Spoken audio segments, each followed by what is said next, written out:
Hello guys, good morning. இன்றைக்கி வந்து Sunday video தான் நீங்கள் பார்க்க போகிறீங்க. இன்றைக்கி எங்கள் அக்கா பசங்களாம் மக்கோனி தான் கேட்டிருந்தாங்க. ஸோ அதனால இந்த ஒயிட் பாஸ்தா மாதிரி நம்ம எப்போவுமே மசாலிட்டா செஞ்சுக்கிறோம், அது எப்படி செய்யிட்டு பார்க்க போகிறீங்க இந்த வீடியோவில்.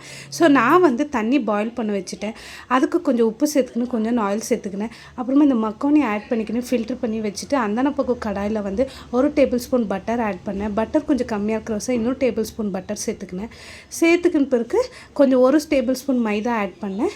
மைதா ஆட் பண்ணோன்னா பால் சேர்த்துக்கினேன். பால் உங்களுக்கு எவ்வளோ வேணும் அவ்வளோ நீங்கள் சேர்த்துக்கலாம். அப்புறமா 1 டேபிள் ஸ்பூன் பெப்பர் பவுடர் சேர்த்துக்கினேன். அது பால் நல்லா பாயில் ஆகிற டைமில் வந்து நான் சீஸ் பால் தான் சேர்த்துக்கினேன். Cheese ball சேர்த்துக்கினேன். அப்புறமா நான் ஸ்வீட் கார்ன் சேர்த்துக்கினேன். ஸ்வீட் கார்ன் சேர்த்துக்கினேன், கொஞ்சம் உப்பு ஆட் பண்ணிக்கினேன். ஸோ கொஞ்சம் பேர் கேப்சிகம் போட்டுக்குவாங்க, என்கிட்ட கேப்சிகம் இருக்குல்ல.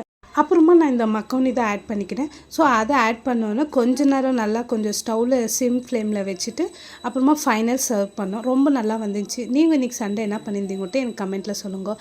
இந்த வீடியோ உங்களுக்கு பிடிச்சிருந்துச்சின்னா லைக் பண்ணுங்கள். பாய் பாய்.